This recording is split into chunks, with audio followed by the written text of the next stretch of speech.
David consulted with the commanders of thousands and hundreds and with every leader.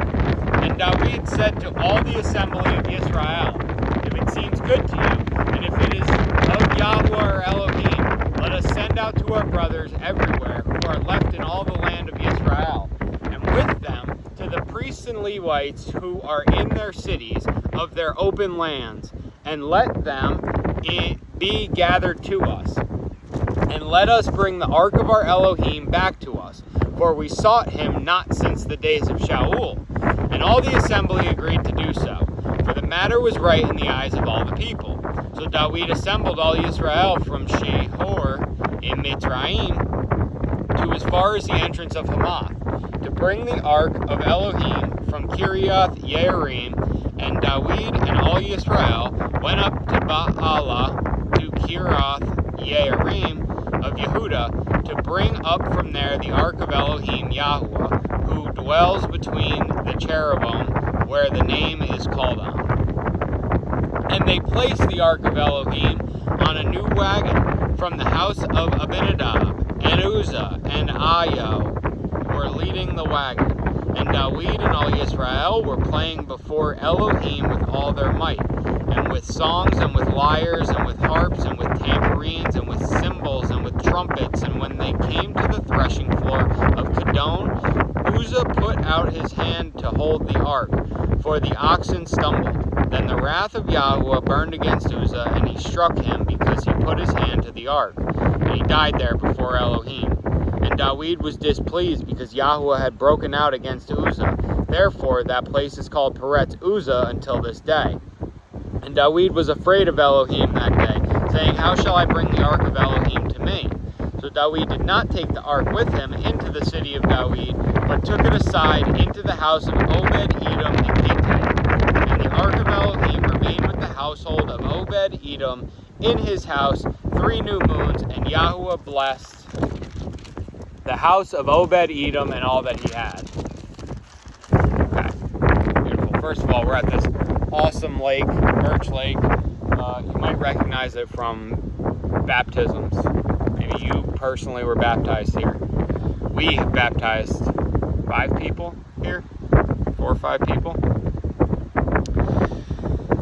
Okay, David consulted with the commanders. He's consulting with his leaders because he ain't talking to everybody, as Yithro showed Moshe. And he said to all the assembly, if it seems good to you and is of Yahweh, let us send out our brothers everywhere who are left in all the land of Israel, and with them to the priests and Levites who are in their city of open lands, and let them be gathered to us. Let's bring the ark of Elohim back to us. They haven't really been working for Elohim. Well, David has, but he's just starting to get everybody on board with it. He's gathering Israel to bring up from there the ark of Elohim, Yahweh. Where this is written is actually kind of interesting. I've been looking for a phrasing like this in the Bible, and here it is. It is the ark of Elohim, Yahweh, which means that, like, just in case, like the ark of God, Yahweh, like, just to affirm that the God is Yahweh, who dwells between the cherubim, where the name is called on. They place the ark on a new wagon from Uzzah and Ayo, and were leading the wagon. And David and all Israel were playing before Elohim with all their might, with all songs and lyres and with cymbals and trumpets. Okay? They're celebrating the return of the ark.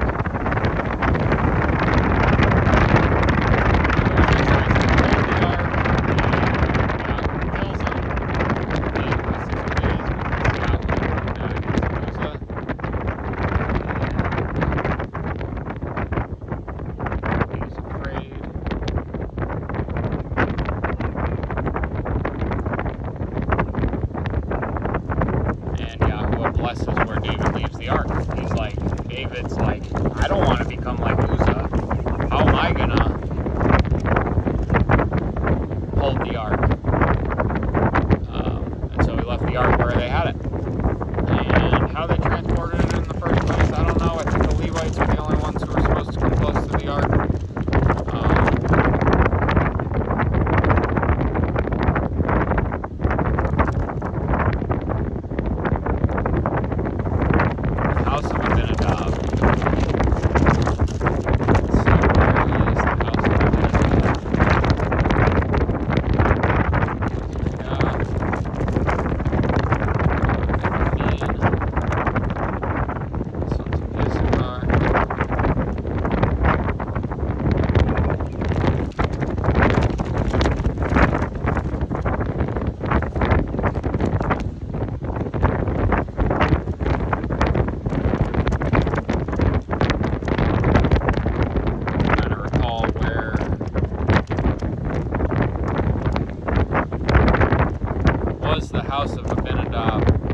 Bible Hub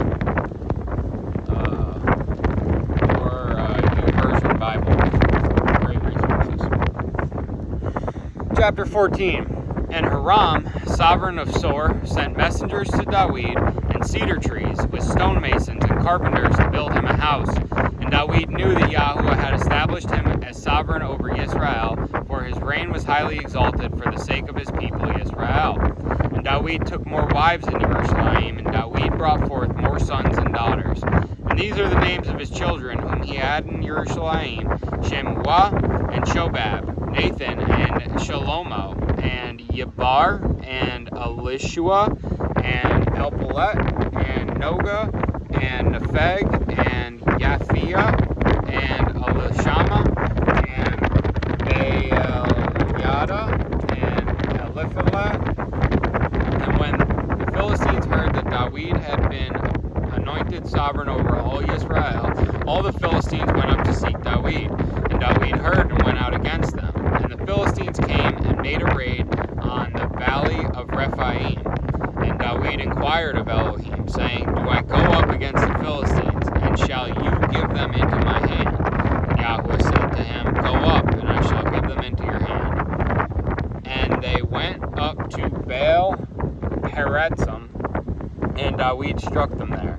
Then Dawid said, Elohim has broken through my enemies by my hand like a breakthrough of water. So they called the name of that place Baal Peretzim. And they left their mighty ones there. So Dawid commanded, and they were burned with fire. The Philistines once again made a raid on the valley. And Dawid again inquired of him. And Elohim said to him, Do not go up after them. Go around them, and come upon them in front of the mulberry trees. And it shall be, when you hear a sound of stepping in the tops of the mulberry trees, then go out to battle, for Elohim shall go out before you to strike the camp of the Philistines. And Dawid did as Elohim commanded him, and they struck the army of the Philistines from Gabon as far as Gezer. And the name of Dawid went out into all the lands, and Yahuwah put the dread of him upon all nations. Just thinking about how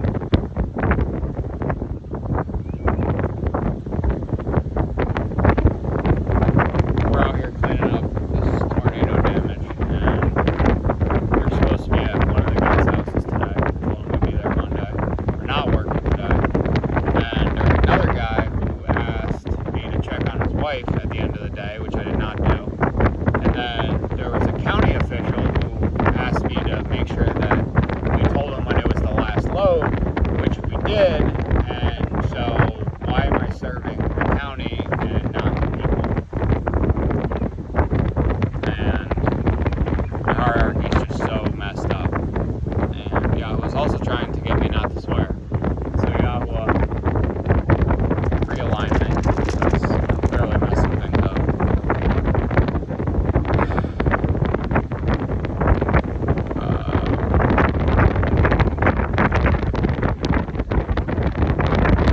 We knew that Yahweh had established him as sovereign over Israel, for his reign was highly exalted for the sake of his people Israel.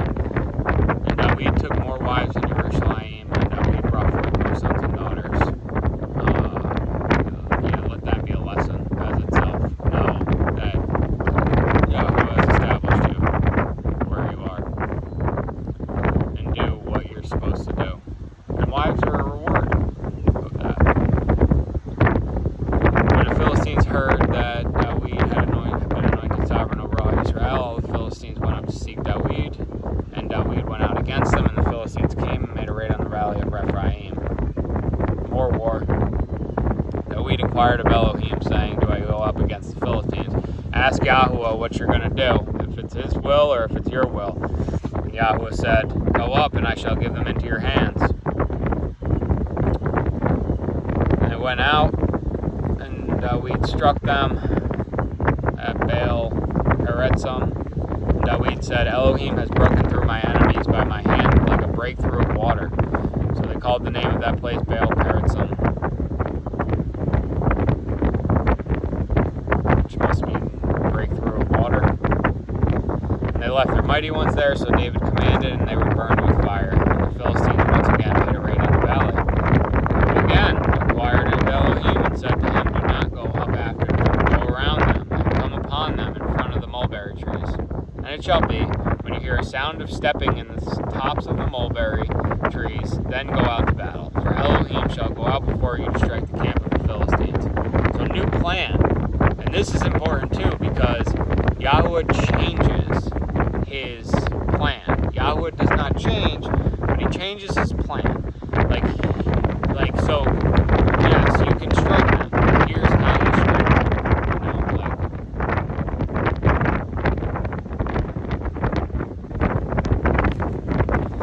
Things differ day to day. You need to be able to adapt with Elohim because he adapts on the fly. That's why you need to constantly be consulting him. But you also have to keep in mind what he would want. David did as Elohim commanded him, and they struck the army of the Philistines from the bone as far as Gaza. The name of David went out into all the lands, and Yahweh lifted dread of him upon all nations, because he was able to listen to Yahweh exactly how Yahweh told him to do it. And so, when there's a question of should I do this or should I not do this, directly say, Yahweh, should I do this?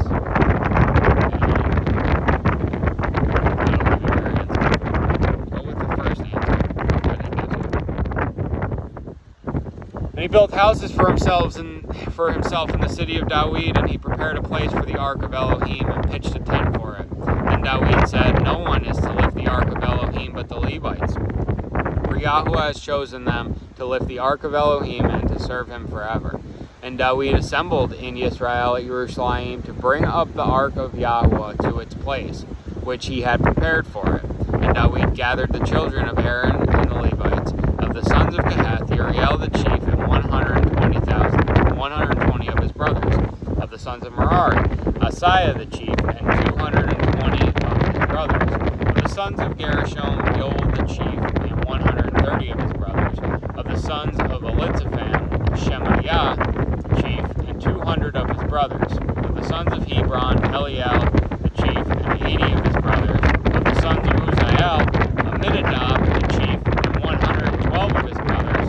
And David called for Zadok and Abiathar the priest, and for the Levites for Uriel, Asaiah, and Joel, Shemaiah, and Eliel, and Aminadab, and said to them, you are the heads of the fathers' houses of the Levites. Set yourself apart, you and your brothers, then you shall bring up the ark of Yahweh, Elohim of Israel, to the place I have prepared for it, because you did not do it the first time. Yahweh our Elohim broke out against us, because we did not ask him about it. So the priests and the Levites set themselves apart to bring up the ark of Yahweh, Elohim of Israel. And the children of the Levites bore the ark of Elohim on their shoulders by its poles, as Moshe had commanded according to the word of Yahweh. And David spoke to the leaders of the Levites to appoint their brothers the singers with instruments of song, harps and lyres, and cymbals to lift up the voice with joy. And the children of the Levites bore the ark of Elohim on their shoulders.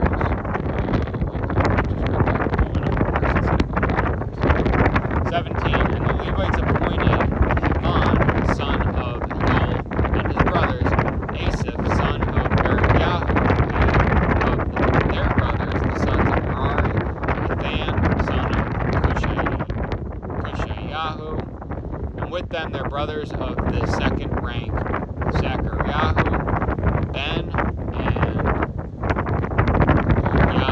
Yaaziel, and Shemiramoth, and Yehiel, and Uni, Eliab, and Benayahu, and Maaseyahu, and Mattiyahu, and Eliphelehu,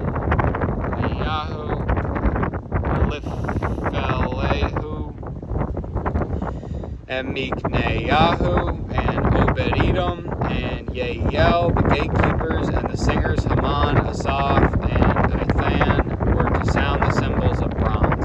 Zechariah, and Aziel, and Shemiramoth,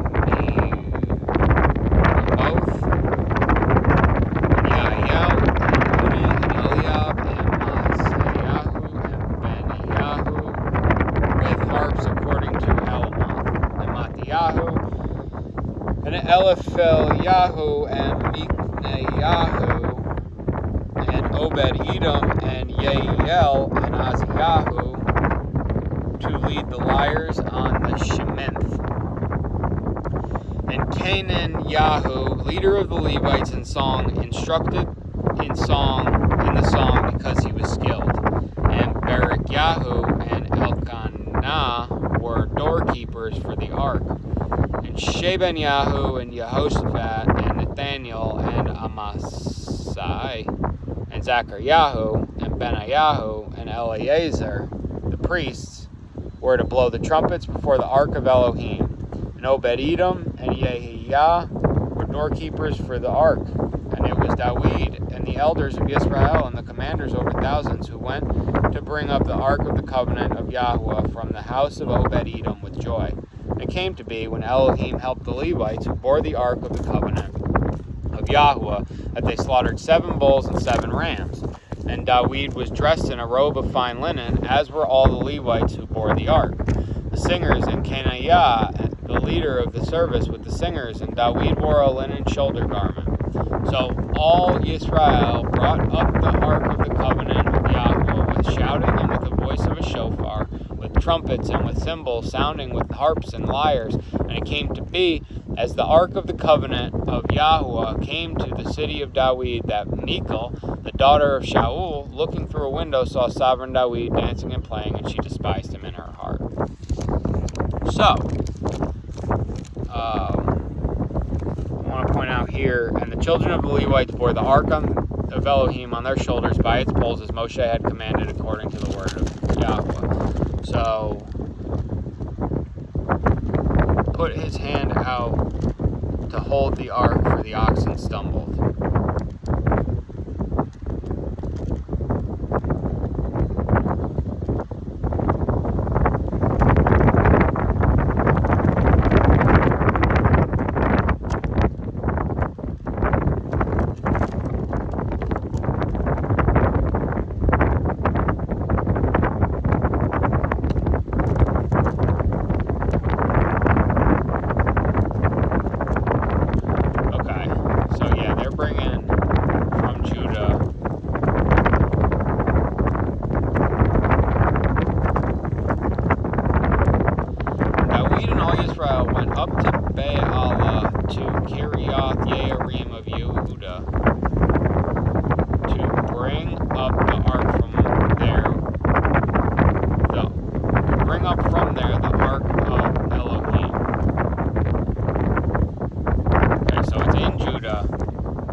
Dawid assembled all Israel and Jerusalem to bring the ark of Yahweh to its place which he had prepared for it, and he gathered the children of the Levites so that they could move it. Called for Sadak.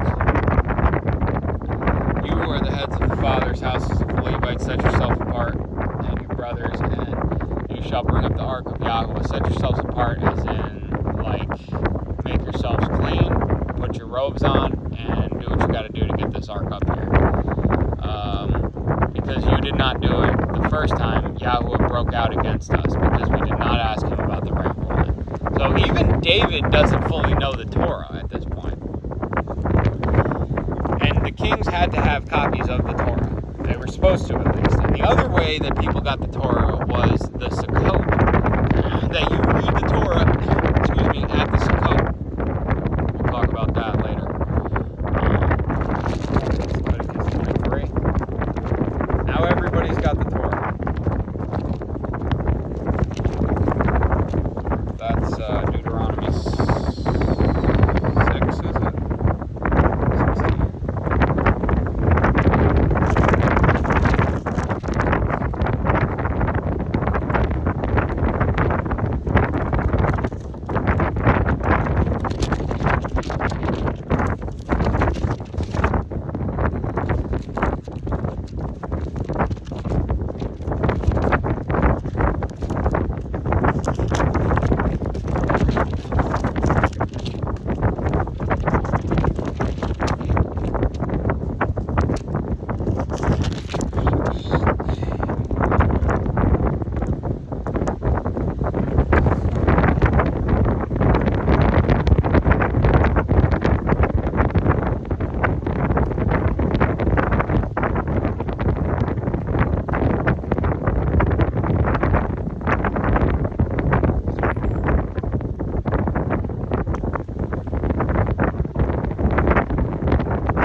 came up at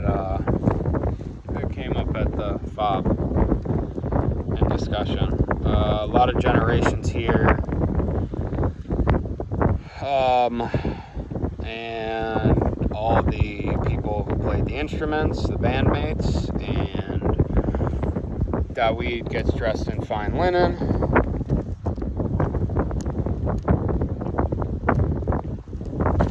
And they're loud, and they're excited, and they're doing what Israelites should do, be weird, and praise Yahweh as loudly as you can. I'll be right back.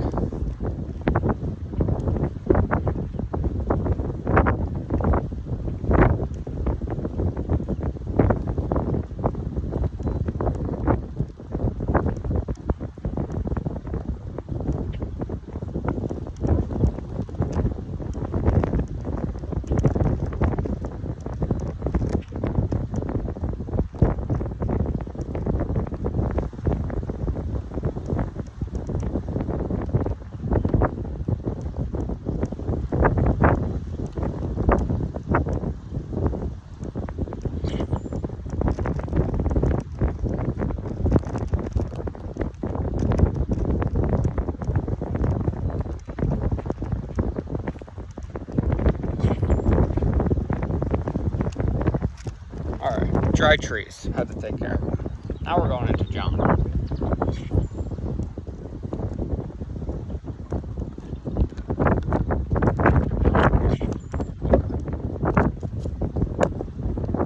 lot of bugs out in Oklahoma as well. Okay. John 7. Okay. And after this, Yeshua was walking in Galilee, for he did not wish to walk in Yehuda because the Yehudim were seeking to kill him. And the festival of the Yehudim was near, the festival of Sukkot. So his brothers said to him, "Get away from here and go into Yehuda, so that your taught ones also see the works that you are doing. For no one acts in secret, while he himself seeks to be known openly. If you do these works, show yourself to the world." For even his brothers did not believe in him. Yeshua therefore said to them, "My time has not yet come, but your time is always ready. It is impossible for the world to hate you, but it hates me because I bear witness of it that its works are wicked. You go up to this festival. I am not yet going to this festival, for my time has not yet been filled." And having said this to them, he stayed in Galilee. But when his brothers had gone up to the festival, then he also went up, not openly, but as it were in secret. The Yehudim therefore were seeking him at the festival, and said, "Where is he?" And there was much grumbling about him among the crowd. Some were saying, "He is good," but others were saying, "No, but he is leading the crowd astray." However, no one spoke openly of him for the fear of the Yehudim. And about the middle of the festival, Yeshua went up into the set-apart place, and he was teaching. And the Yehudim were marveling, saying, "How does this man know letters, not having learned?" Yeshua answered them and said, "My teaching is not mine, but his who sent me. If anyone desires to do his desire, he shall know concerning the teaching whether it is from Elohim or whether I speak for myself. He who speaks from himself is seeking his own esteem, but he who seeks the esteem of the one who sent him is true, and no unrighteousness is in him. Did not Moshe give you the Torah? Yet not one of you does the Torah. Why do you seek to kill me?" The crowd answered and said, "You have a demon. Who seeks to kill you?" Yeshua answered and said to them, "I did one work, and you all marvel. Because of this, Moshe has given you the circumcision, though it is not from Moshe, but from the fathers, and you circumcise a man on the Sabbath. If a man receives circumcision on the Sabbath, so that the Torah of Moshe should not be broken, are you wroth with me because I made a man entirely well on the Sabbath? Do not judge according to appearance, but judge with righteous judgment." Therefore, some of them from Jerusalem said, "Is this not he whom they are seeking to kill?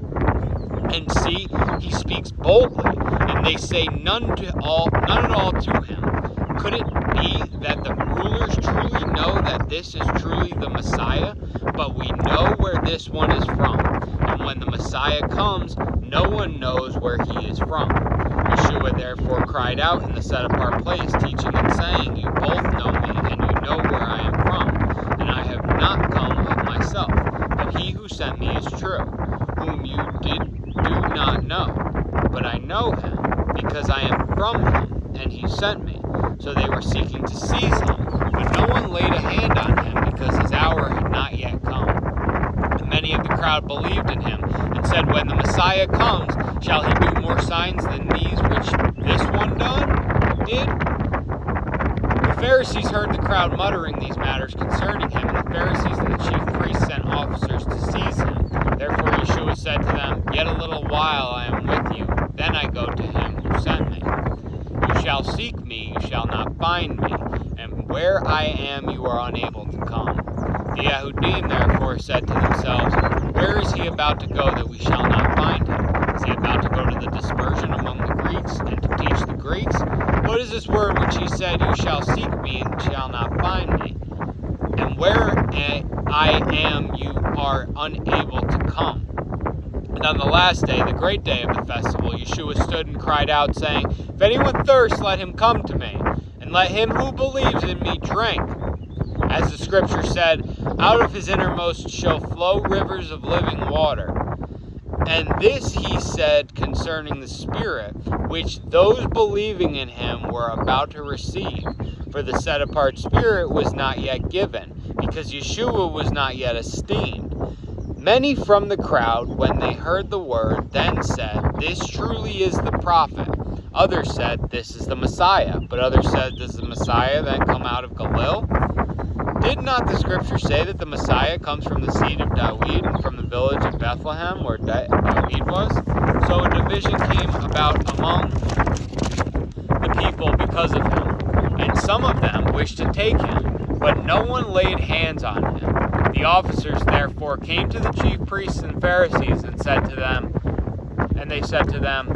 Why did you not bring him? The officers answered, Never has any man spoken like this man. The Pharisees therefore answered them, Have you always been led astray? Has any one of the rulers or of the Pharisees believed in him? But this crowd that does not know the Torah is accursed. Nicodemus, he who came to Yeshua by night, being one of them, said to them, Does our Torah judge the man unless it hears first from him and knows what he is doing? They answered and said to him, Are you also from Galilee? Search and see that no prophet has arisen out of Galilee. And each one went to his own house.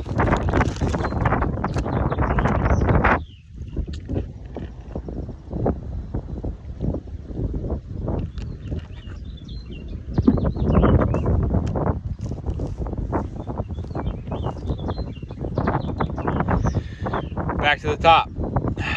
And after this, Yeshua was walking in Galilee, for he did not wish to walk in Yehuda, because the Yehudim were seeking to kill him. Fair enough. But he knows that they can't, because he keeps saying, This is not my time. The festival of the Yehudim was near, the festival of Sukkot, dwell in booths, which, it's funny that we came to this, because this is, and we're going to have to look this up, because later it says these who do not know the Torah are cursed, but we also read in 2 Kings that there had never been a Pesach like that. Let's see.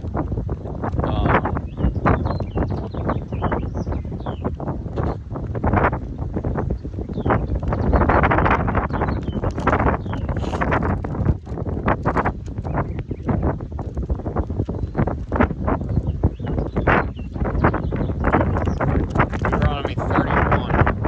Let's just go there, because I knew that it was Deuteronomy. I was like, it's not Leviticus 23, which is our go-to chapter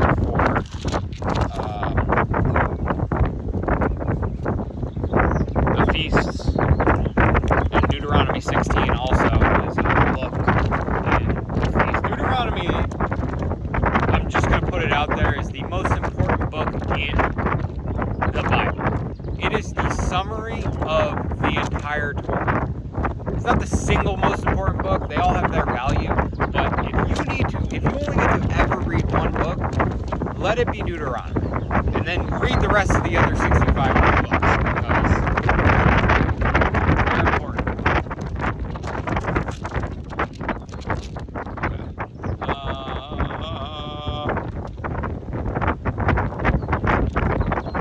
Okay, so Deuteronomy 31, verse 9. And Moshe wrote this Torah and gave it to the priests, the sons of Levi, who bore the ark of the covenant of Yahuwah, and to all the elders of Israel. And Moshe commanded them, saying, at the end of 7 years, at the appointed time, the year of release, at the festival of Sukkot, when all Israel comes to appear before Yahuwah your Elohim in the place which he chooses, read this Torah before all Israel in their hearing.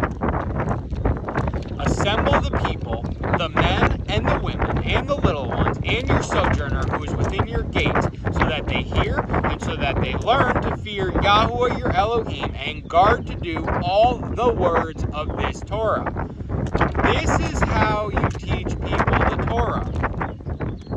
They didn't have printing presses back then. And their children, who have not known it, should hear and learn to fear Yahuwah your Elohim, as long as you live in the land you are possessing, passing over the Jordan to possess. Okay, so that's Deuteronomy 31, 9 through 13. And that is how... Man, hold on, my finger.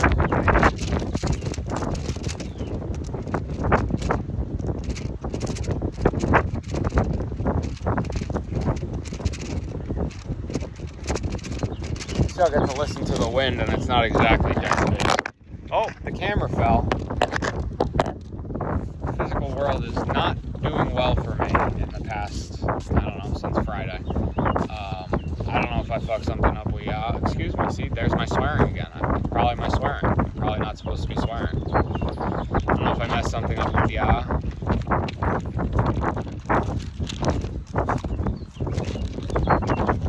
said read the word.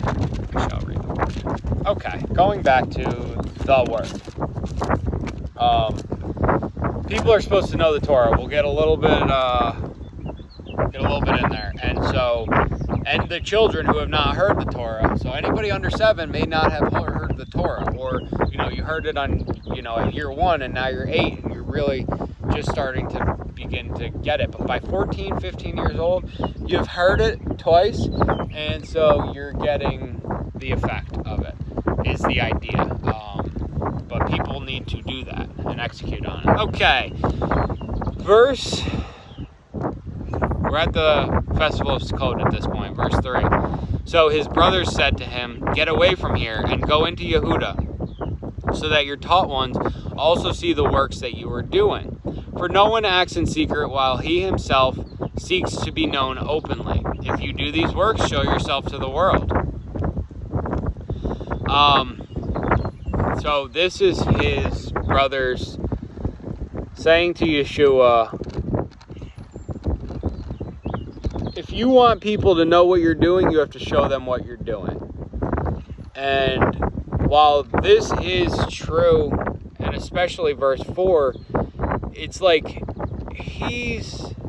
they're telling him basically like, yo, excuse me, you can't be doing this thing in hiding and be who you want to be. You have to be the person that you want to be when people are looking. That's what makes being the person that you want to be so difficult, because you have to be willing to be crucified for it. For even his brothers did not believe in him.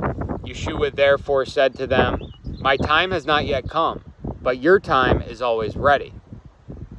So, I'm not ready to go to Sukkot, but you guys are. You were told when to go, you're going.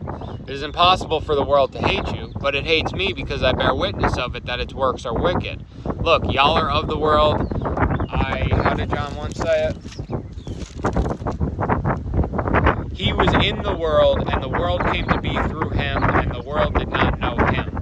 He came to his own, and his own did not receive him. Even his brothers are trying to rebuke him here, and he's like, look, I'm way ahead of you guys. I'm not supposed to be there yet. Y'all go ahead of me, and physically to the festival, and I'll catch up, because they're trying to kill me, and they just ain't gonna try and kill you that much because you're not doing what I'm doing right now. You are just gonna bear witness of me doing it and then tell people later on.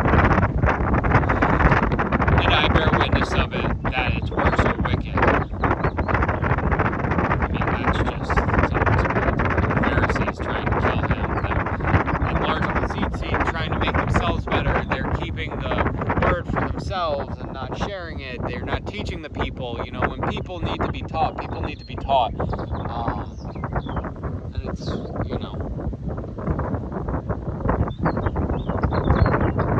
it's often about greed with the higher ups, but it's not always about greed. Wickedness doesn't include malice. Doesn't just include malice. It also includes disobedience for any reason.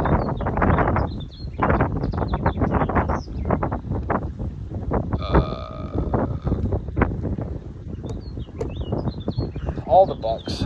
All the bugs. I am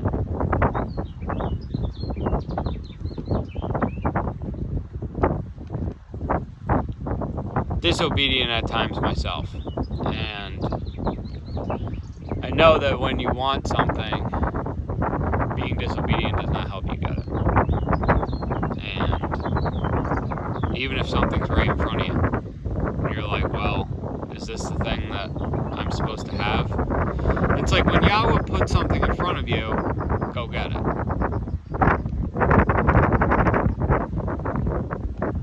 And then you do that, and like you're like, oh, this wasn't the one that I like. This I didn't get that thing, and you're like, okay, so why am I going to go get it next time? And so because it's the consistent pattern building of that habit that you go and do that and go get it when it's there.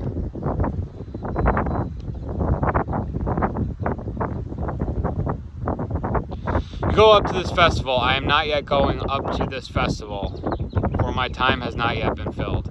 You know, and this is so, because that's like, it's a wife thing for me. And so, like, in trying to find a wife, you end up, a lot of men will say, for my time has not yet been filled. And it's like, okay, that is true if it's a constant going to get the thing and like just failing after failing, but it also will be given to you. And so your time has not yet been filled, but at some point your time will be filled. And if you get discouraged and don't go fill that time at the time that it's at, then your time will never be filled. Verse 9, and having said this to them, he stayed in Galil. But when his brothers had gone up to the festival, then he also went up, not openly, but as it were in secret.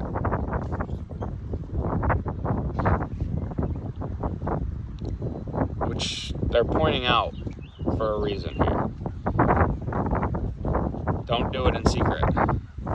Do it in front of people. The Yehudim, therefore, were seeking him at the festival, and said, where is he? And there was much grumbling about him among the crowd. Some were saying he is good, but others were saying no, but he is leading the crowd astray. However, no one spoke openly of him for fear of the Yehudim. And about the middle of the festival, Yeshua went up into the set-apart place, and he was teaching. And the Yehudim were marveling, saying, how does this man know letters, not having learned? So they can't even believe that he knows the Torah, because who taught this guy the Torah? And this comes through quite a few times as far as like the people knowing the Torah, Jesus knowing the Torah. Jesus knows every word of the Torah. First of all, he is the Torah, but he just, like, he exudes the Torah. He is the Torah. Like, he knows the Torah. He speaks the Torah. He quotes Isaiah. He quotes the Psalms. And nobody has this capacity. And so this is where a lot of false messiahs come from, too, still in Israel and in Judaism, is that people will just memorize the Torah. People will memorize the Bible just on memory. And then they're like, oh my God, look at this guy. And it's like, no, don't look at that guy, because does he know it? Does he live it? Does he do it? Or can he just recite it? And I'm reading this. I don't have it memorized. You can see the book in the bottom of the frame.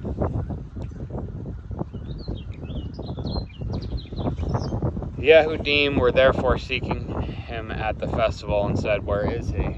And there was much grumbling about him among the crowd. Some were saying he is good, but others were saying no, but he is leading the crowd astray. If you have eyes to see and ears to hear, you'll understand. No one spoke openly of him for fear of the Yehudim. And about the middle of the festival, Yeshua went up into the set-apart place, and he was teaching. And the Yehudim were marveling, saying, how does this man know letters, not having learned? Nobody should have taught him. They'd known that nobody would have taught him. Yeshua answered them and said, my teaching is not mine, but his who sent me. And this is how he knows, and this is how you know that he knows, and this is how you know that he is from the Father, because his teaching is not his, but his who sent me. So, I came here with this knowledge already, is what he's saying, and that just blows the mind out of the Yehudim. If anyone desires to do his desire, he shall know concerning the teachings, whether it is from Elohim or whether I speak for myself. If somebody's trying to sell you their garbage, their bullshit, it ain't true. If it's not in this book, it ain't working with it. There's an innate knowing too of a lot of the Torah, a lot of all the Old Testament. You know, it's not just the Torah. Like, he quotes Isaiah, he quotes Psalms. Verse 18, he who speaks from himself is seeking his own esteem, and he who seeks the esteem of the one who sent him is true, and no unrighteousness is in him.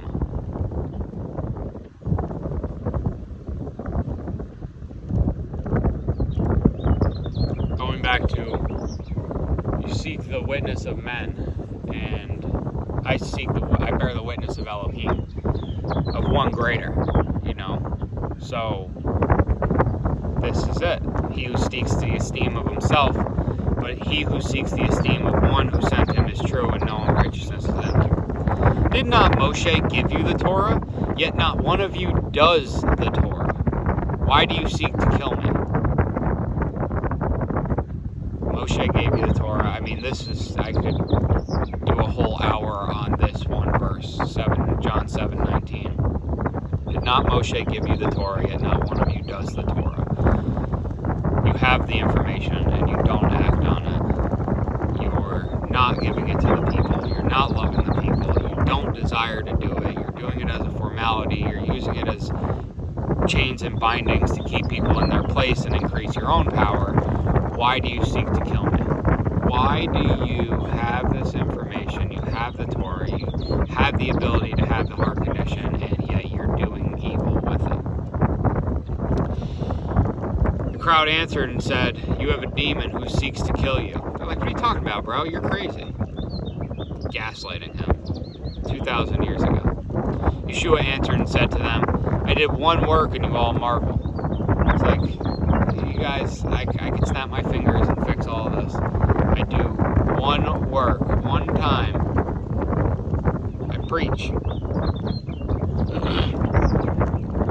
He was teaching, and they marveled. That was it. He was just teaching. It wasn't even a miracle. He was literally just knowing the Torah, and that was miraculous to them. It was marvelous. And you all marvel. Verse 22, because of this, Moshe has given you the circumcision, though it is not from Moshe, but from the fathers, and you circumcise a man on the Sabbath. If a man receives circumcision on the Sabbath, so that the Torah of Moshe should not be broken, are you wroth with me because I made a man entirely well on the Sabbath? Because of this, Moshe has given you the circumcision.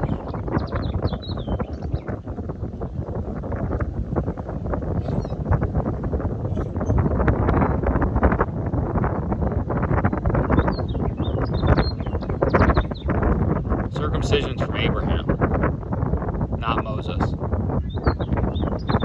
Moses brought them back to the circumcision, and we even see in the beginning of Exodus, I think it's Exodus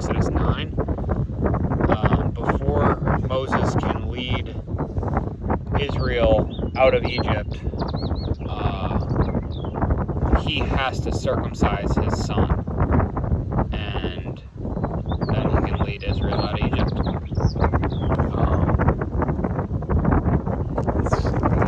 Exodus 9.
Exodus 4:24, and it came to be on the way in the lodging place that Yahuwah met him and sought to kill him.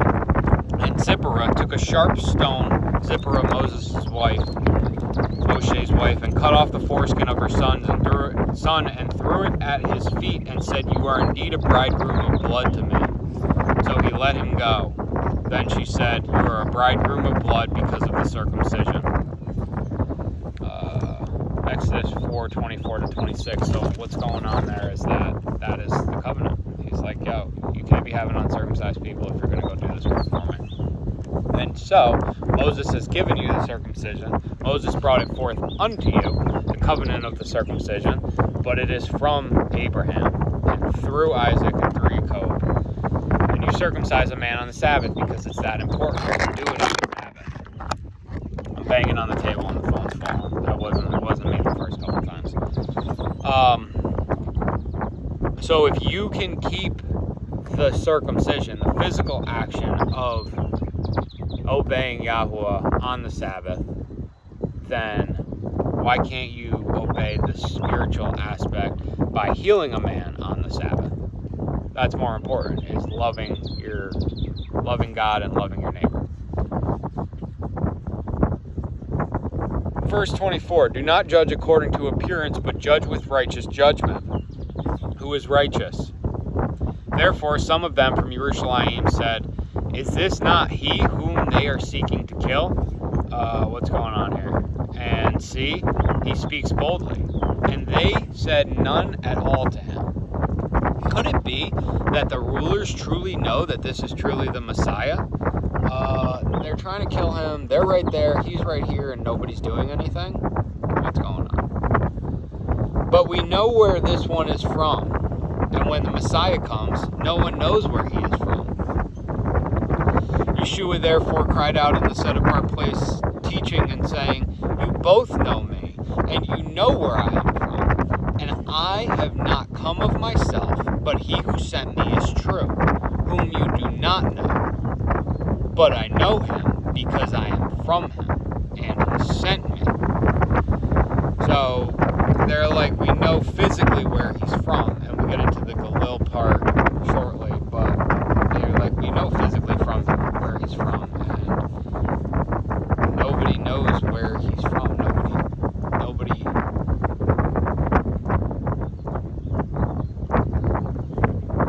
Nobody has his origin point, because he has no origin. He is the Word.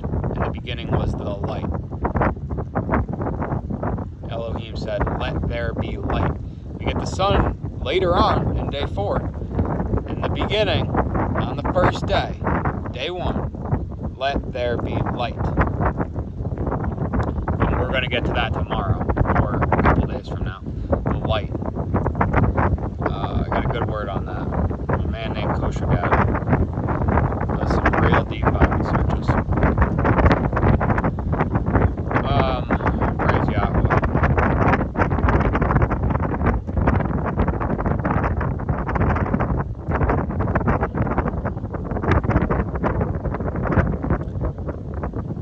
But I know him because I am from him, and he sent me. Verse 30, so they were seeking to seize him, but no one laid a hand on him because his hour had not yet come. And many of the crowd believed in him and said, when the Messiah comes, shall he do more signs than these which this one did? If this guy ain't the Messiah, what's the Messiah going to do? The Pharisees heard the crowd muttering these matters concerning him, and the Pharisees and the chief priests sent officers to seize him. How's it going, guys? How are you? Too cold? Okay, I was thinking about going in after this, so good to know.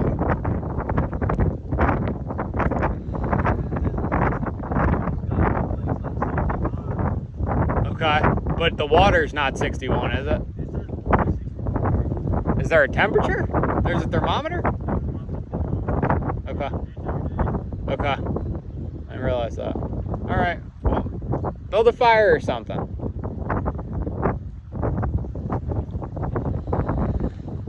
Okay.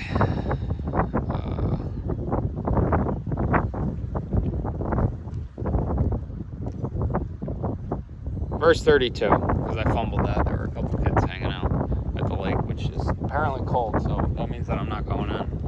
We'll see. Verse 32, the Pharisees heard the crowd muttering these matters concerning him, and the Pharisees and the chief priests sent officers. Hey, you guys read the Bible? Yeah. Sometimes. Read it up. Pick it up every now and again.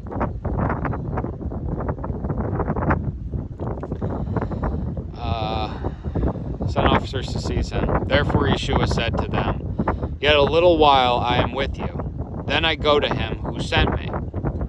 You shall seek me, and you shall not find me. And where I am, you are unable to come. The Yehudim therefore said to them, where is he about to go that we shall not find him? Is he about to go to the dispersion among the Greeks, and to teach the Greeks? What is this word which he said, you shall seek me and shall not find me, and where I am you are unable to come? So, you know, realistically, if the Messiah was in front of me and he said this to me, I probably wouldn't understand him either. You shall seek me and you shall not find me. Where I am, you are unable to come. So, you're going to look for me, but you're not going to understand me. And going back around, these are a young man, a young boy, and a young lady coming to the beach. Adorable little couple. And that spirit of harmony. Watch the kids run around the fob. And there's this innocence about them, where like they're not just like pursuing each other. And I think about being on the playground as a kindergartner, and you're just going up and like pulling a girl's hair, you know. And it's like that freedom, that freeness, and that like that tag. Like, there's no like, it's not an actuatable function. It's just being. Let's just try pulling her hair one time. Walk up to some chick and pull her hair. See how that works. You shall seek me and shall not find me. Relating to circumcision on the Sabbath and physical works versus the spiritual works. It's all about the spirit. Every interaction that you have with the spirit. Everything that we're doing is spiritual, and it's just manifesting in the physical. And where I am, you are unable to come.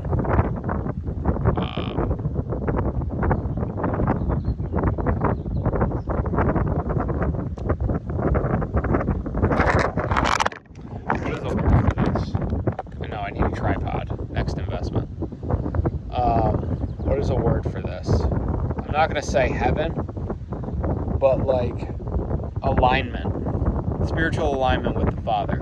That's where he is, that they're unable to come. Surrender yourself. Verse 37, and on the last day, the great day of the festival, Yeshua stood and cried out, saying, if anyone thirsts, let him come to me, and let him who believes in me drink. As the scripture said, out of his innermost shall flow rivers of living water. And this he said concerning the Spirit, which those believing in him were about to receive, for the set-apart Spirit was not yet given, because Yeshua was not yet esteemed. Many from the crowd, when they heard this word, then said, this truly is the prophet. Okay, so, he said, if anyone thirsts, let him come to me. We did this, I believe, in John 2. The Spirit of the living water is the living water, it says right in 39. And the set-apart Spirit was not yet given. Nobody has the Spirit at this point. You see a lot of times in the Old Testament, people getting the Spirit, and the Spirit came upon him, but nobody's getting the Spirit in the New Testament, in the Gospels, because they're all way out of whack, and God just gives up on them, and he's like, whatever, dude. He's like, do what you want. He's like, the Messiah's coming. He knows the Messiah's coming, and so he makes the Messiah come. Saves them. Verse 40, many from the crowd, when they heard the word, then said, this truly is the prophet. Others said, this is the Messiah. But others said, does the Messiah then come out of Galilee? Going back to, we know where you're from. And he says, you don't know where I'm from. Verse 42, did not the scripture say that the Messiah comes from the seed of David and from the village of Bethlehem, where David was? This has a G here, and it's, I believe, Micah 5:2, so let's go there. Micah.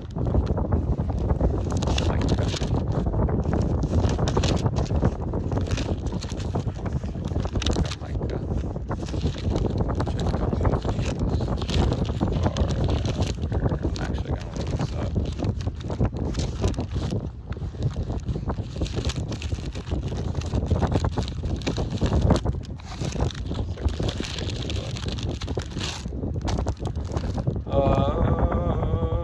Right after Jonah, 6:20.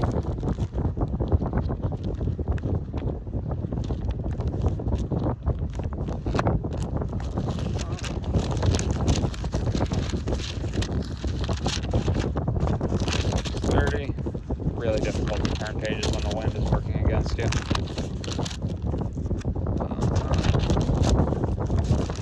Micah 5:2. Let's just take it from the top.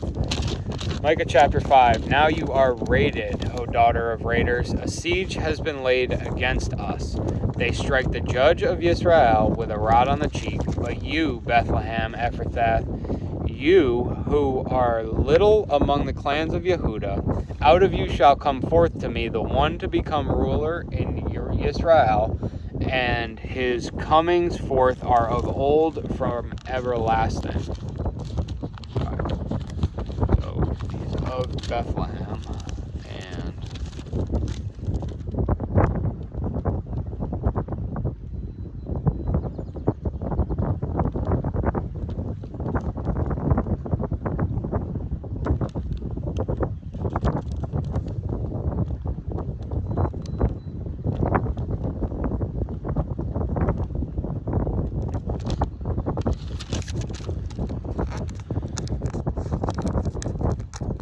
so Matthew 2 says that he is born in Bethlehem.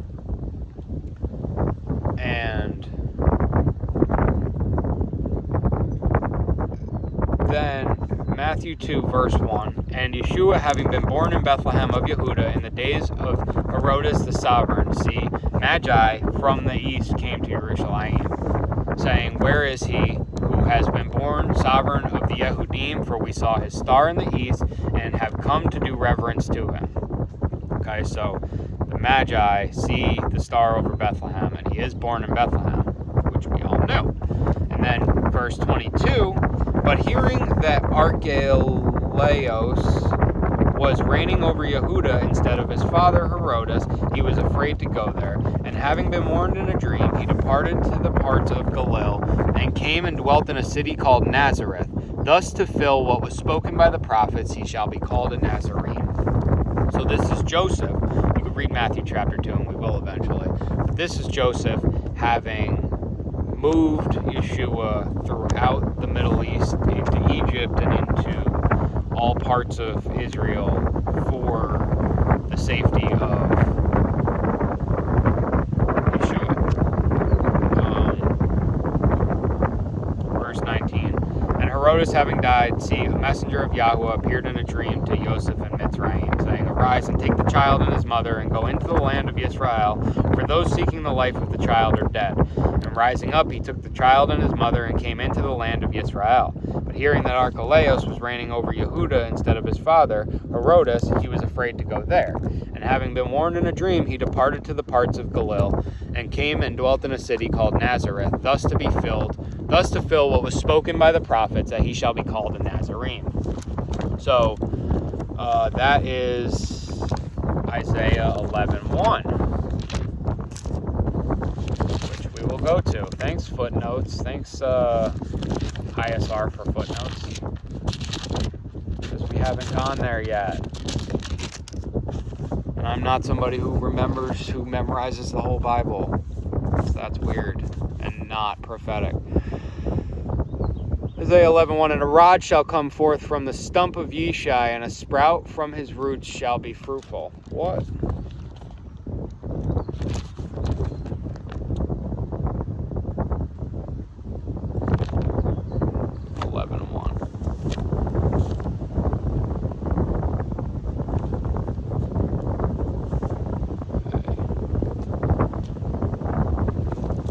The Spirit of Yahweh shall rest upon him, the Spirit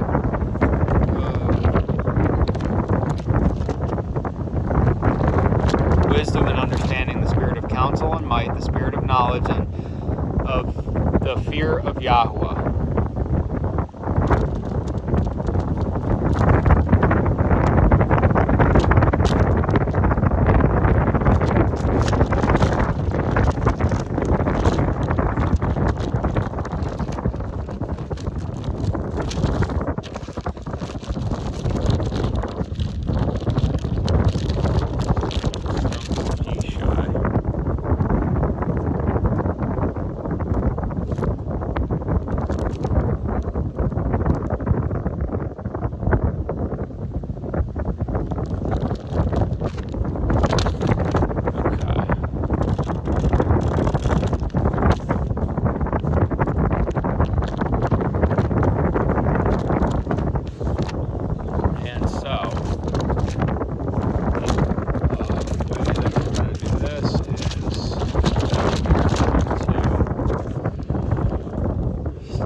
Boaz too is born in Bethlehem, so maybe that is why they would have had it there and not in "He shall be called a Nazarene." He shall be called a Nazarene. What was spoken by the prophets? He shall be called a Nazarene. Well, let's go to Google. Let's get an answer for this. He shall be called a Nazarene.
Nazarenes were rejected.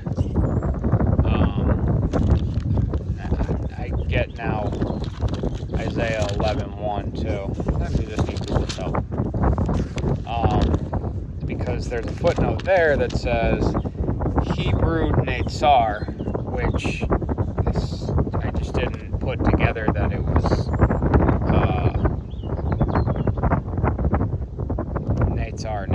Nazarene. So the sprout, Netzar means the sprout, and so he is the branch. It's the seed that sprouts. Nazarene develops. It's the sprout. It's the branch. Okay. And now we got that down. Is it possible for anything good to come out of Galil? Okay. How did we say all that? How did we get on that diatribe there? Get way off track. Does the Messiah then come out of Galil?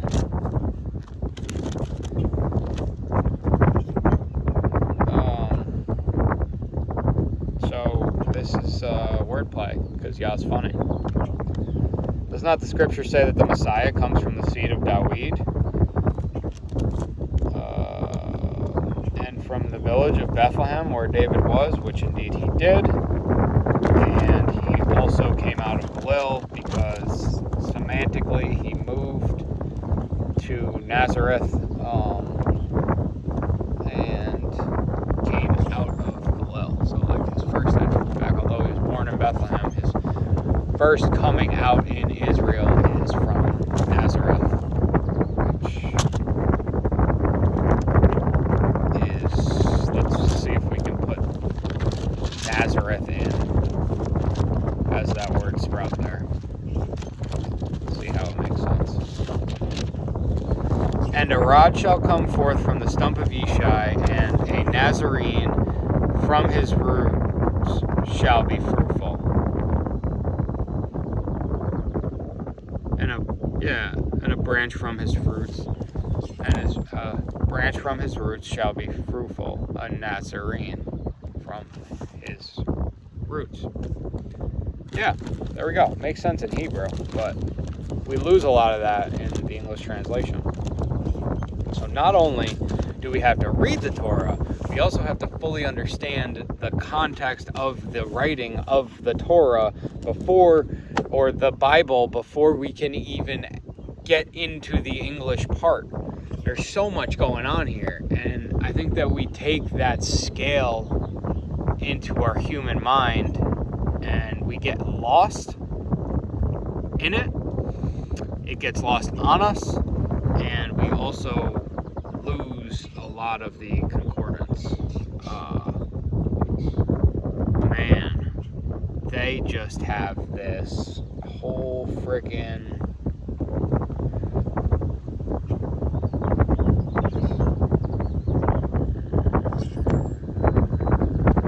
expanse in the Bible.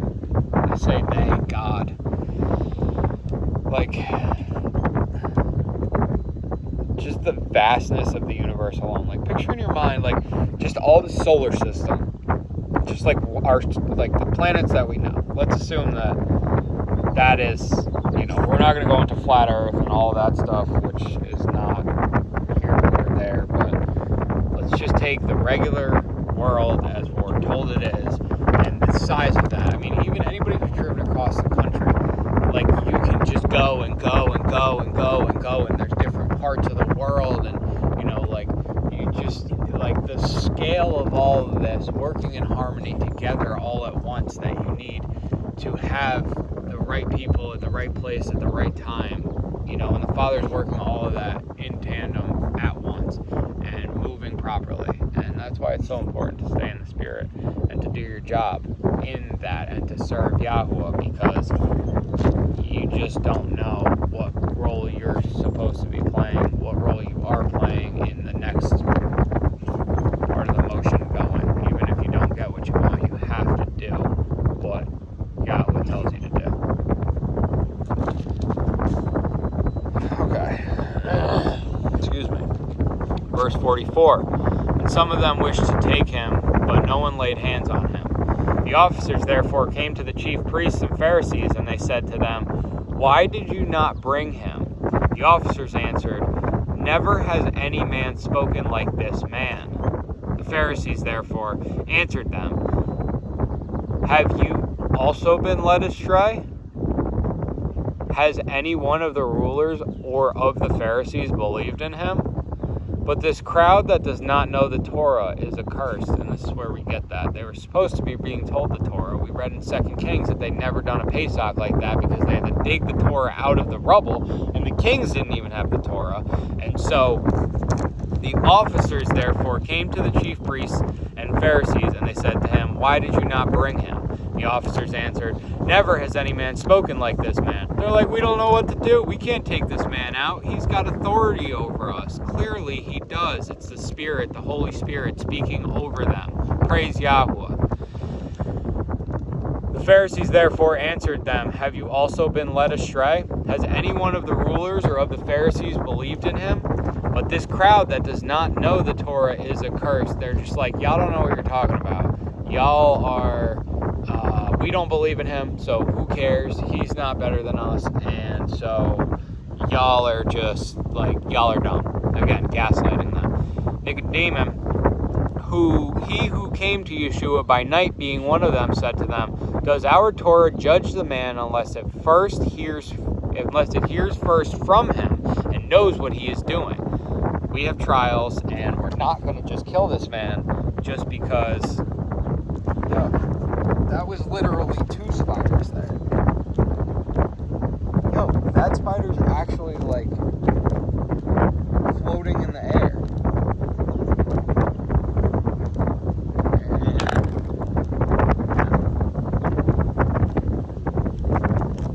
The sound of that slap was the sound of me killing the spider. Does our Torah judge the man unless it hears first from him and knows what he is doing? You get a trial. We don't just kill people. That's the Torah. Nicodemus knows the Torah.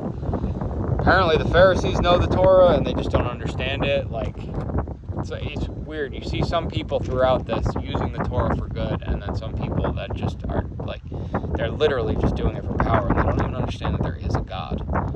Like, it literally seems like they don't know that there is actually a God.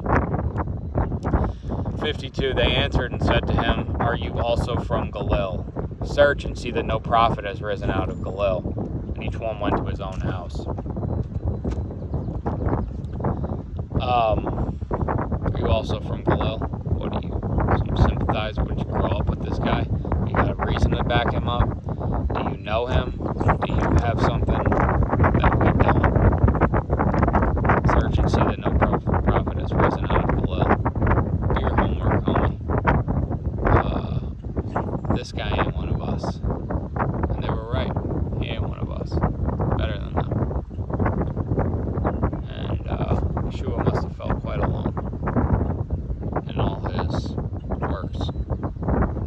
Because nobody got it. You know? And I love him.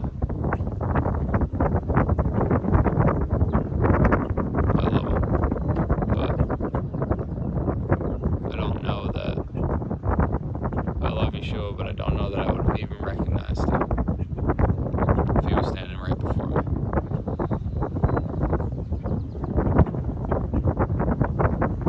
So, the end prayer for today being, Yahweh, let us recognize the gifts that you give before us. Yahweh, let us recognize the gifts that you give before us. Act on them, honor them, utilize them. Not to be